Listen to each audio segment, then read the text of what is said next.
السلام علیکم ورحمۃ اللہ وبرکاتہ۔ مل جائیں ساتھی، مل جائیں، قریب قریب ہو جائیں، درود شریف پڑھ لیجیے۔ اللہم صل علی محمد وعلی آل محمد كما صلیت علی ابراہیم وعلی آل ابراہیم انک حمید مجید۔ الحمد للہ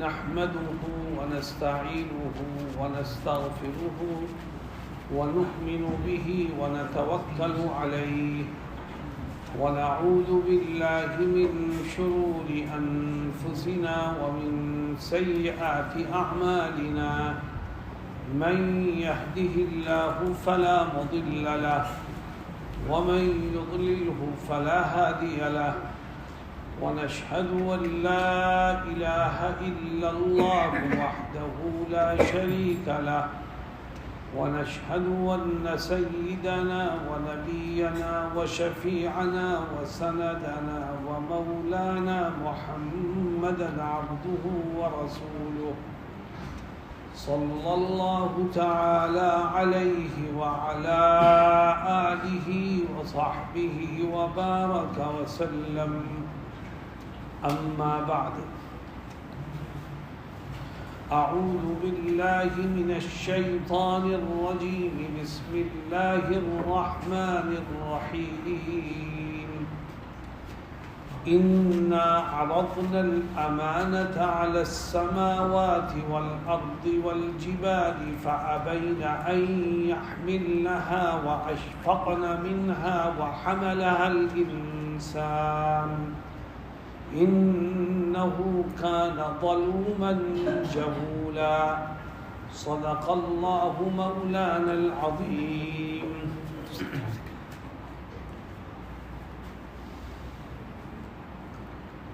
دوستوں اور ساتھیوں،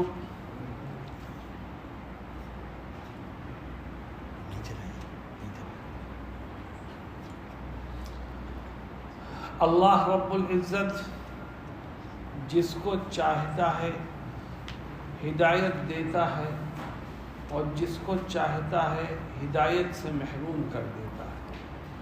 اس کا شکر ادا کرو کہ اس نے ہم کو اور آپ کو ایمان کی دولت سے نوازا، اور دعا کرو کہ خدا زندگی بھر ایمان کے تقاضوں پر عمل کی توفیق عطا فرمائے، اور جب موت آئے تو کلمہ شہادت زبان پر جاری فرمائے۔ میرے دوستوں ساتھیوں، محمد صلی اللہ علیہ وسلم آخری نبی ہیں، اور ہم اور آپ آخری امت ہیں۔ اب قیامت تک نہ تو کوئی نبی آئے گا، نہ قیامت تک کوئی اور امت آئے گی، نہ قیامت تک کوئی اور کتاب نازل ہوگی۔ نبی بھی آخری، کتاب بھی آخری، امت بھی آخری، اور یہ دین بھی آخری دین۔ سوال یہ پیدا ہوتا ہے کہ قیامت تک دین باقی کیسے رہے؟ 1400 سال گزر گئے، اب کتنے دن اور ہیں قیامت میں، اس کی حقیقت اللہ کے سوا کوئی نہیں جانتا۔ کوئی نبی نہیں آئے گا تو دین قیامت تک باقی کیسے رہے گا؟ اللہ رب العزت نے دین کو باقی رکھنے کے لیے ایک ذمہ داری ہمارے اور آپ کے کندھوں پر رکھی ہے، اور وہ ذمہ داری ایسی ہے جو آج تک کسی اور امت کو نہیں دی گئی تھی، یہ اس آخری امت کو دی گئی ہے۔ وہ ذمہ داری ہے کیا؟ اللہ فرماتا ہے کنتم خیر امت اخرجت للناس تأمرون بالمعروف وتنہون عن المنکر وتؤمنون باللہ۔ اللہ کہتا ہے تم سب سے بہترین امت ہو۔ کیوں؟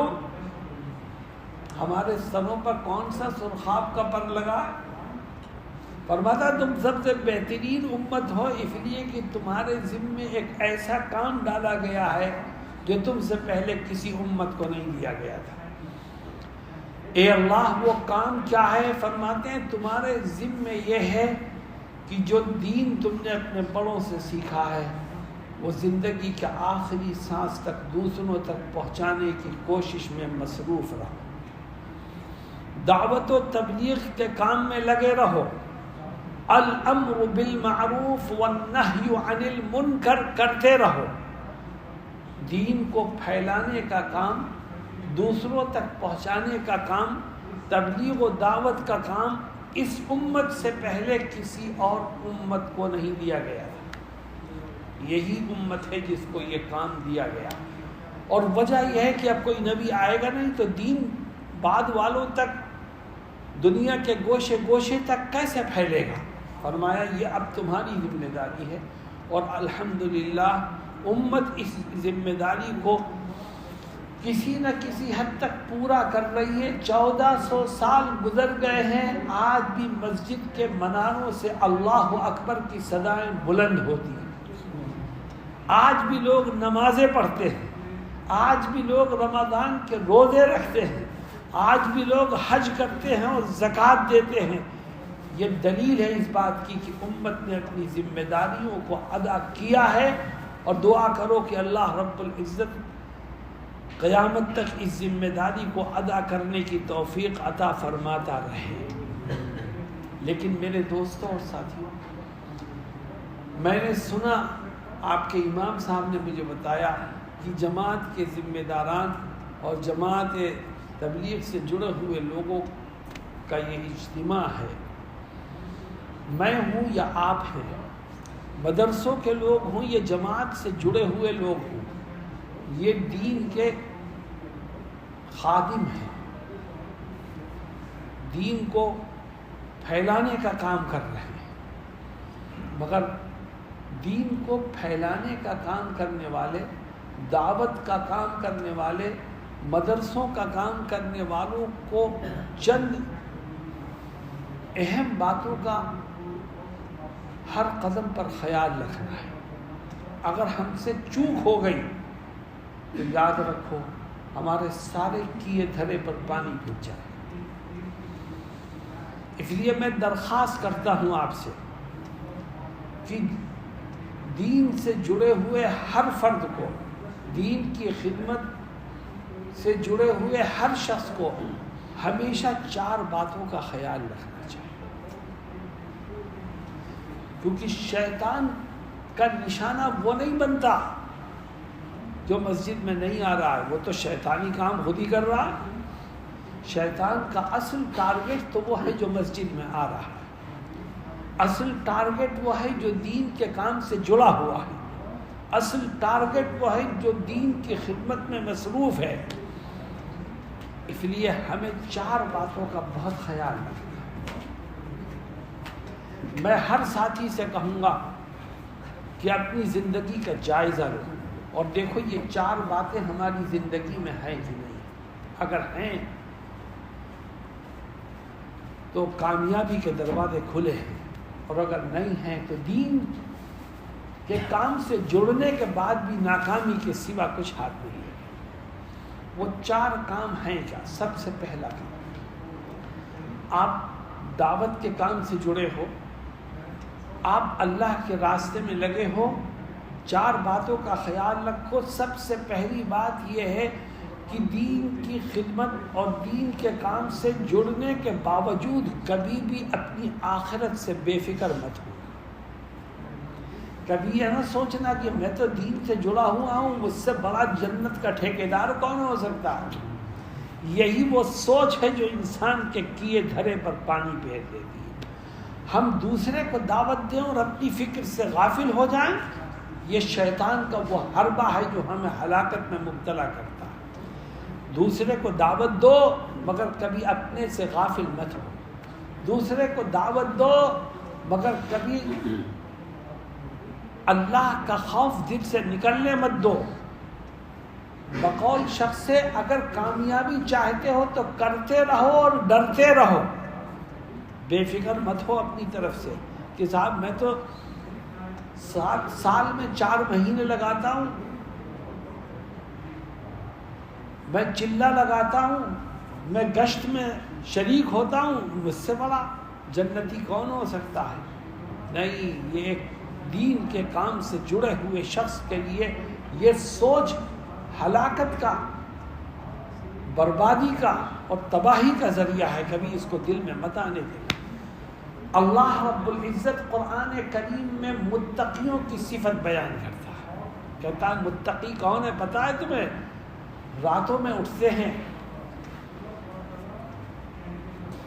تہجد پڑھتے ہیں، اپنے رب کو یاد کرتے ہیں، لیکن دل میں کبھی گھمنڈ نہیں پیدا ہوتا، بلکہ کیا انداز ہوتا ہے ان کا؟ فرمایا تتجافى جنوبهم عن المضاجع يدعون ربهم خوفا وطمعا ومما رزقناهم ينفقون. اللہ کہتا ہے کہ وہ لوگ جن کے پہلو راتوں میں بستر سے دور رہتے ہیں، اٹھ کر کے راتوں میں اللہ کو پکارتے ہیں، ان کی حالت کیا ہوتی ہے؟ وہ خدا کو پکارتے ہیں اس حال میں کہ وہ اس سے مغفرت کی امید بھی رکھتے ہیں اور اپنے دل میں اس کا خوف بھی رکھتے ہیں، اللہ کو پکارتے بھی رہتے ہیں اور اس سے ڈرتے بھی رہتے ہیں. جس کے دل میں یہ آیا کہ میں تو اپنے علاقے کا امیر ہوں، میں تو اپنے علاقے کا ذمہ دار ہوں، مجھے دوسروں کی فکر کرنی ہے، جب یہ دل میں گھمنڈ آ جائے گا تو انسان اعمال کو چھوڑ بیٹھے. اور اللہ کا خوف دل سے نکلنا یہ اس بات کی علامت ہے کہ خدا کی طرف سے اس کو راندہ درگاہ کر دیا گیا. میں ایک صحابی کا واقعہ سناتا ہوں آپ کو. ہمارا اور آپ کا ایمان ہے کہ امت میں سب سے زیادہ عظمت والے صحابہ کرام ہیں، سب سے زیادہ مقدس اور پاک باز گروہ صحابہ کرام کا گروہ ہے. میں ایک واقعہ تمہیں صحابہ کرام میں سے ایک صحابی کا سناتا ہوں، دیکھو ہمیں لائن دکھائی ہے صحابہ نے. ایک صحابی ہیں جن کا نام ابو عبداللہ ہے، مشکاۃ شریف میں ان کا واقعہ موجود ہے. وہ بیمار ہوئے، دوسرے ساتھی ان کے مزاج پرسی کو گئے. ابو عبداللہ اپنے ساتھیوں کو دیکھ کے رونے لگے، تو ساتھیوں نے انہیں سمجھایا کہ تم پریشان کیوں ہوتے ہو، تم تو جنتی آدمی ہو. وہ کہنے لگے کیسے میں جنتی کیسے ہوں؟ تو ساتھیوں نے کہا کہ ایک حدیث تمہارے بارے میں ہمیں یاد ہے، اس حدیث کو ہم سنائیں گے تمہیں، جس سے یہ اندازہ ہوتا ہے کہ تمہاری جنتی ہونے کی بشارت نبی کریم صلی اللہ علیہ وسلم نے دے دی تھی، پھر کیوں تم پریشان ہوتے؟ کہنے لگے کیا حدیث ہے؟ ساتھیوں نے کہا کہ جب آپ اسلام قبول کرنے کے لیے کلمہ شہادت پڑھنے کے لیے آقا کی خدمت میں حاضر ہوئے تو آپ کی مونچھیں بہت بڑی بڑی تھیں. آقا نے آپ کو کلمہ پڑھایا، آپ مسلمان ہوئے، پھر آپ کو ایک نصیحت کی اور کہا اے ابو عبداللہ ہمیشہ اپنی مونچھوں کو کترواتے رہنا یہاں تک کہ کل میدان محشر میں میری تم سے ملاقات ہوگی. لوگوں نے کہا آقا نے آپ کو ملاقات کا پیغام دے دیا ہے اور کل آقا سے ملاقات اسی کی ہوگی جس کی مغفرت 101% یقینی ہو، تم کیوں پریشان ہوتے ہو؟ میرے دوستوں اور ساتھیوں، حضرت ابو عبداللہ نے جو جواب دیا وہ دل تھام کے سننے کے قابل. ابو عبداللہ فرماتے ہیں کہ یہ حدیث مجھے یاد ہے، لیکن آقا کی ایک اور حدیث میں نے سنی ہے جو مجھے ہر وقت پریشان رہتی. ساتھیوں نے پوچھا وہ کیا حدیث ہے؟ تو ابو عبداللہ بولتے ہیں کہ میں نے آقا کی زبان مبارک سے یہ سنا تھا کہ کل میدان محشر میں خدا کچھ لوگوں کو اپنی ایک مٹھی میں لے کر کے جنت میں داخل کر دے اور کچھ لوگوں کو دوسری مٹھی میں لے کے جہنم میں جھونک دے گا. اور اے میرے ساتھیوں، مجھے نہیں پتا کہ میں خدا کی کون سی مٹھی میں ہوں، پر یہی چیز مجھے کھائے جا رہی کہ پتہ نہیں انجام کیا ہو. آج ہم تھوڑا سا دین کا کام کر لیتے ہیں تو اپنے آپ کو جنت کا ٹھیکیدار سمجھنے لگتے ہیں. میرے دوستو، یہ غلط سوچ ہے. شیطان کہ یہ حملہ ایسا ہے کہ جس سے انسان نہیں بچ پاتا. اس لیے میں سب سے پہلے آپ سے یہ درخواست کروں گا کہ آپ اس کام میں لگے ہیں. اللہ تعالیٰ آپ کو مضبوطی سے مزید وقت لگانے کی توفیق عطا فرمائے. لیکن 4 باتوں کا خیال رکھو. سب سے پہلی بات یہ ہے کہ کبھی اپنی طرف سے بے فکر مت ہو, غفلت میں مبتلا مت ہو. کرتے رہو اور خدا سے ڈرتے رہو, کرتے رہو اور اس سے مغفرت مانگتے رہو, کرتے رہو اور اس کے سامنے گڑگڑاتے رہو. اللہ رب العزت ہم سب کی حفاظت فرمائے اور ہمیں صحیح رخ پر کام کرنے کی توفیق عطا فرمائے. دوسرا کام, میں نے کہا تھا 4 کام. دوسرا کام, دوستوں اور ساتھیوں, آپ جماعت سے جڑے ہو, دین کے کام سے جڑے ہو. شیطان ہمیں بھٹکانے اور ہمیں راہ حق سے دور کرنے کی فکر میں لگا ہوا ہے. اس لیے ایک دوسرے کام سے بچو, اور وہ یہ ہے کہ ہمیشہ اپنے دل کو حسد اور بغض عناد سے پاک اور صاف رکھنا. آپ نے 4 مہینے بھی لگائے, آپ نے چلہ بھی لگایا, آپ گشت میں بھی شریک ہوتے ہیں, لیکن دل میں دشمنی, عداوت اور بغض و عناد بھرا ہوا ہے. یاد رکھو خدا کے ہاں کوئی نیکی قبولیت کے درجے کو نہیں پہنچے. ہم اپنے ظاہر کو اچھا کرنے کی کوشش کرتے ہیں اور اپنے باطن کی فکر نہیں کرتے. میرے عزیز ساتھیوں, اپنے ظاہر کو بھی درست کرو, اپنے باطن کو بھی درست کرو. کسی سے کھٹپٹ ہو جائے, کسی کی کوئی بات بری لگے, کہہ سن کے وقت پر ختم کر دو, دل میں مت رکھو. کیونکہ آپ دین کے خادم ہو. دین کے خادم کے دل میں اللہ کی اطاعت کے سوا کوئی اور جذبہ نہیں ہونا چاہیے. نبی کریم صلی اللہ علیہ وسلم ایک صحابی کو مخاطب کرتے ہیں, غور کرو حدیث پر. فرماتے ہیں, یا بنیا ان قدرت ان تصبح وتمسی وليس في قلبك غش لاحد فافعل. فرماتے اے میرے بیٹے, تیری صبح شام کیسی گزرنی چاہیے؟ جماعت میں تو لگا ہے, دین سے جڑا ہوا ہے, وقت بھی لگاتا ہے, لیکن تیری صبح و شام کیسے گزرنی چاہیے؟ فرماتے ہیں تیری صبح بھی ایسی ہو کہ تیرے دل میں کسی کے لیے برائی نہ ہو, اور تیری شام بھی ایسی ہو کہ تیرا دل دوسروں کی برائی سے خالی ہو. یا بنی ان قدرت ان تصبح وتمسی وليس في قلبك غش لاحد فافعل. کسی کے لیے تیرے دل میں برائی, دشمنی اور عداوت نہیں ہونی چاہیے. اور آگے کیا کہتے ہیں؟ آگے کہتے ہیں, سن, جس طرح مسواک کرنا سنت ہے, جس طرح داڑھی رکھنا سنت ہے, جس طرح بیٹھ کر کے پانی پینا سنت ہے, جس طرح 3 گھونٹ میں پانی حلق سے اتارنا سنت ہے, اسی طرح دلوں کو صاف رکھنا بھی میری سنت ہے. وذالک من سنتی من احب سنتی فقد احبنی ومن احبنی کان معی فی الجنہ. تو میرے دوستوں اور ساتھیوں, آپ جماعت میں جا رہے ہو, آپ اپنا وقت لگا رہے ہو, تھوڑی دیر بیٹھ کر کے غور کرو کہ میرے دل میں کس کی طرف سے برائی ہے, دشمنی ہے, حسد ہے, کینہ ہے. گردن جھکا کے غور کرو. اگر کسی کا نام آ جائے تو خدا کو گواہ بناؤ, اے اللہ تجھے گواہ بنا کر میں اپنا دل اس کی طرف سے صاف کرتا ہوں. یہ وہ چیز ہے جس سے آپ کا تعلق آپ کے رب سے مضبوط ہوگا. دین صرف ظاہر کا نام نہیں ہے, دین تو اصل میں باطن کا نام ہے. چنانچہ قرآن کیا کہتا ہے؟ کہتا ہے وَذَرُوا ظَاهِرَ الْإِثْمِ وَبَاطِنَهُ إِنَّ الَّذِينَ يَكْسِبُونَ الْإِثْمَ سَيُجْزَوْنَ بِمَا كَانُوا يَقْتَرِفُونَ. اے لوگوں, ظاہر کو بھی گناہوں سے بچاؤ اور اپنے باطن کو بھی گناہوں سے بچاؤ. تو دوسرا کام یہ کہ اپنے دل میں نہ کسی کے لیے دشمنی رکھو, نہ عداوت رکھو, نہ بغض و عناد رکھو. کیوں بھائی, اس پر عمل کریں گے انشاءاللہ.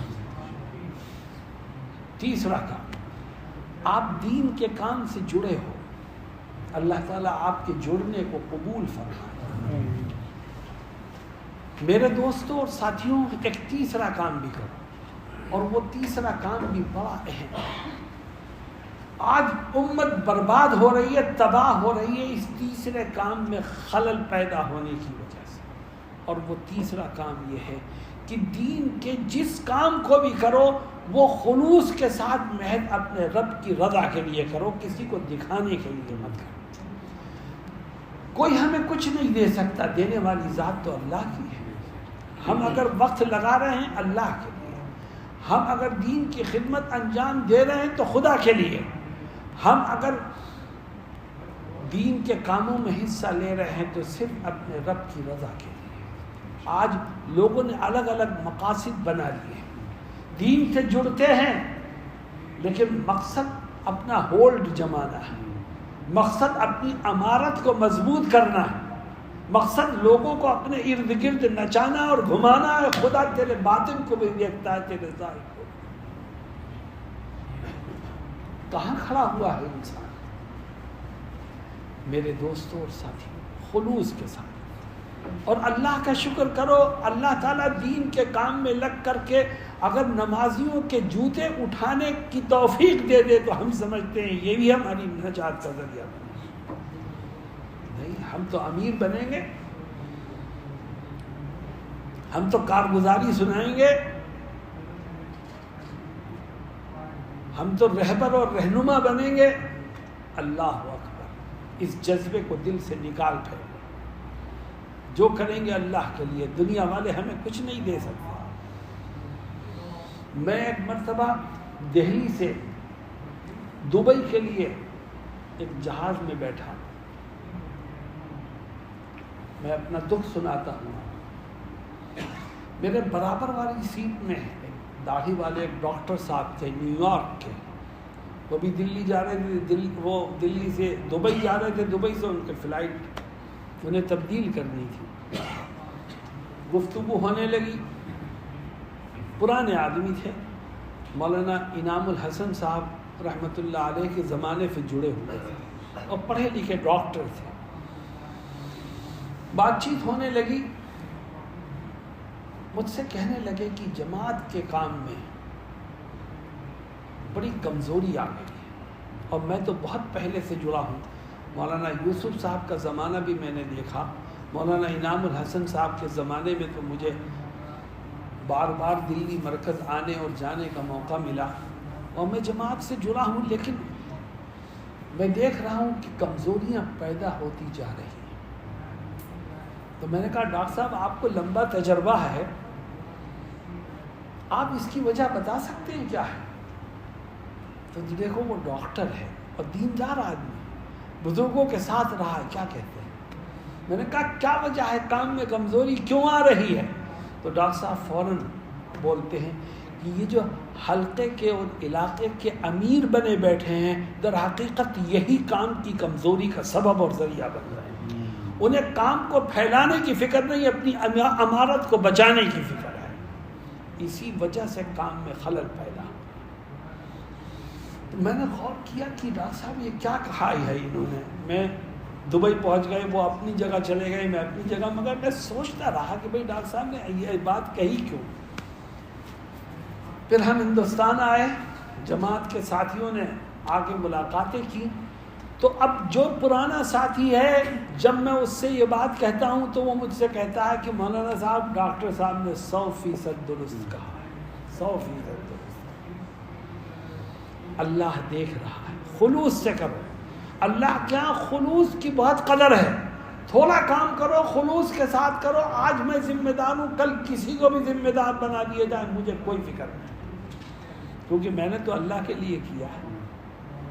حضرت محمد مصطفیٰ صلی اللہ علیہ وسلم فرماتے ہیں کل میدان محشر میں ان لوگوں کو بلایا جائے گا جو دین کی نسبت پر دین کے کاموں میں مصروف رہے دنیا میں، اور اللہ ان سے کہے گا تو نے کیا کیا دنیا میں؟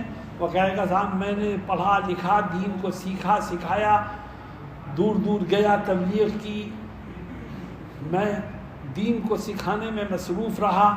اللہ جواب میں کیا کہے گا؟ تو نے یہ سب کیا مگر صرف اپنی شہرت اور اپنی نیک نامی کے لیے کیا، میری رضا کے لیے نہیں کیا.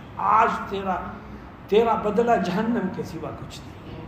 میرے دوستو جو کرو خلوص کے ساتھ کرو، ہمیں بدلہ دینے والا کوئی نہیں، بدلہ ہمیں اپنے رب سے چاہیے۔ اور میں ایک بات کہتا ہوں، مسجد میں بیٹھ کر جب ہمارے اور آپ کے اندر خلوص پیدا ہو جائے گا تو انشاءاللہ ہر طرح کے جھگڑے خود بخود دور ہو جائیں گے۔ اللہ رب العزت صحیح سوچ کے ساتھ ہمیں کام کرنے کی توفیق عطا فرمائے۔ آخری بات، بھائی دیکھو میری بات کوئی بری لگے تو مجھے معاف کرنا، میں اپنی کمیاں آپ کے سامنے رکھ رہا ہوں، آپ تو مجھ سے بہت بہتر لوگ ہیں۔ جو میں اپنی دل میں اپنی کمیاں محسوس کرتا ہوں اپنے بھائیوں کے سامنے اسے رکھتا ہوں، ہو سکتا ہے کسی کو فائدہ پہنچ جائے۔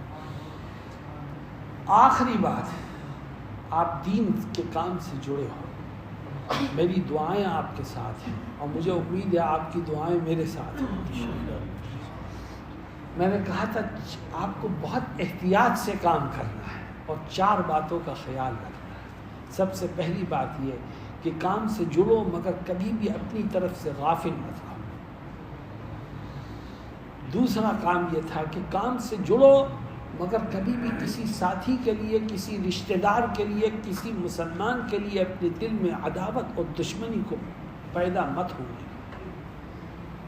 میرے دوستوں اور ساتھیوں، تیسرا کام یہ کہ کام سے جڑو مگر خلوص اور للہیت سے کام کرو، دکھاوے کے لیے یا کسی عہدے اور منصب کو حاصل کرنے کے ارادے سے مت کرو۔ اور ایک آخری کام، آپ دین کے کام سے، دعوت کے کام سے جڑے ہو تو آپ کو احتیاط کرنی ہے۔ آپ دعوت کے کام سے جڑے ہو، چوتھا کام یہ کرو کہ آج سے طے کرو کہ زندگی کے ہر قدم پر میں گناہوں سے بچنے کی کوشش کروں۔ آپ دوسروں کو دعوت دے کے لا رہے ہو اور خدا نخواستہ خود عمل میں کورے ہو تو آپ کی دعوت میں کبھی اثر پیدا نہیں۔ انسان کی دعوت میں قوت اور اثر اسی وقت پیدا ہوتا ہے جب وہ خود عمل کرنے والا۔ ایک واقعہ سناتا ہوں آپ۔ ایک بزرگ تھے، وہ میٹھا بہت کھایا کرتے تھے اور اللہ والے تھے، نیک آدمی تھے، انہیں سویٹ چیزیں بہت پسند تھیں۔ محلے کی ایک خاتون اپنے بچے کو لے کے آئی ان کے پاس اور کہا حضرت ڈاکٹروں نے اس کے لیے میٹھی چیز کو منع کیا ہے اور کہا ہے کہ اس کو میٹھے سے بچاؤ ورنہ یہ بیمار ہو جائے گا، لیکن یہ بچہ میٹھا کھاتا ہے اور منع کرنے کے بعد بھی نہیں رکتا، آپ اس کے حق میں دعا کر دیجئے اور اس سے منع کر دیجئے کہ میٹھا نہ کھایا کرے۔ وہ شیخ وقت سے انہوں نے کہا اچھا جاؤ تم اپنے بچے کو کل لے کے آنا۔ وہ کل لے کے آ گئی۔ اگلے دن آپ نے بچے کو بلایا، قریب پیار کیا اسے اور کہا بیٹا میٹھا تمہارے لیے مضر ہے، نقصان دہ ہے، آج سے میٹھا مت کھانا۔ اس بچے نے اسی وقت سے میٹھا کھانا چھوڑ دیا۔ ماں کہتی تھی، ڈاکٹر کہتے تھے، گھر والے کہتے تھے نہیں چھوڑتا تھا، مولانا صاحب نے پیار کر کے اسے سمجھا کے کہا آپ نے چھوڑ دیا۔ اب گھر والوں کو فکر ہوئی کہ حضرت کے کہنے پر اس نے چھوڑا کیسے۔ لوگ آئے اور کہا حضرت ہم اپنے بچے کو کل لے کے آئے تھے، آپ نے اس وقت کچھ نہیں کہا اور کہا کہ آگے اگلے دن لے کر کے آنا۔ اگلے دن لے کے آئے تو آپ نے اس کو سمجھا کے کہا، اس نے میٹھا چھوڑ دیا۔ اس کی وجہ کیا؟ تو دیکھو حضرت نے جو جواب دیا وہ دل تھام کے سننے کے قابل ہے۔ فرمایا جب تم پہلے دن اس بچے کو لے کے آئے تھے تو اس وقت خود میں میٹھا بہت کھاتا تھا، تو میں نے سوچا میں اسے میٹھے سے روکوں گا تو میری بات میں کوئی اثر پیدا نہیں ہوگا، کیونکہ میں خود عمل نہیں کر رہا۔ ایک دن میں نے اپنے آپ کو میٹھے سے روکا اور میں نے خود میٹھا چھوڑ دیا اور تم سے کہا اگلے دن لے کے آؤ۔ اگلے دن تک میں نے میٹھے سے خود پرہیز کیا اور جب بچہ آیا تو میں نے اس کو سمجھا کے کہا، تو چونکہ میں خود پہلے سے عمل کرتا تھا خدا نے میری بات میں اثر پیدا اور اس بچے نے اس میٹھے کو چھوڑ دیا۔ میرے دوستوں اور ساتھیوں، آپ دعوت اللہ کا کام کر رہے ہو، آنے والا آپ کی زندگی کو دیکھے گا۔ آپ نے اگر احتیاط سے کام نہیں لیا تو نقصان آپ کو نہیں ہوگا، دین کے کام کو نقصان پہنچے گا، دعوت والے کام کو نقصان پہنچے گا، چونکہ اصل دعوت دینا نہیں ہے، اصل پڑھنا پڑھانا نہیں ہے، اصل تو عمل ہے۔ اگر عمل ہے تو دعوت بھی قبول ہے، اور اگر عمل نہیں ہے تو دعوت بھی قبول نہیں ہے۔ چنانچہ قرآن کریم میں دیکھو اللہ رب العزت کیا کہتا ہے، الف لام میم سے جہاں سے قرآن شروع ہوتا ہے وہاں سے پڑھو، اور والناس تک جہاں ختم ہوتا ہے پورا قرآن پڑھ جاؤ، کہیں پر بھی علم کے بدلے میں جنت کا وعدہ نہیں ہے، دعوت والے کام کے بدلے میں جنت کا وعدہ نہیں ہے، دین کی خدمت کے بدلے میں جنت کا وعدہ نہیں ہے۔ جنت کا وعدہ ہے تو عمل کی وجہ سے، عمل ہوگا تو جنت ملے گی، عمل نہیں ہوگا تو جنت نہیں ملے گی۔ اللہ کیا کہتا ہے، من عمل صالحا من ذکر او انثى وهو مؤمن فلنحيينه حياة طيبة وَلَنَجْزِيَنَّهُمْ أَجْرَهُمْ بِأَحْسَنِ مَا كَانُوا يَعْمَلُونَ۔ اللہ کہتا ہے کہ جو مرد اور جو عورتیں نیک اعمال کریں گے ہم ان کی دنیا کی زندگی کو بھی خوشیوں سے بھر دیں گے، چین و سکون کی انمول دولت ان کو عطا کریں گے، اور پھر مرنے کے بعد جنت کی نعمتیں ان کے قدموں میں نچھاور کر دیں گے۔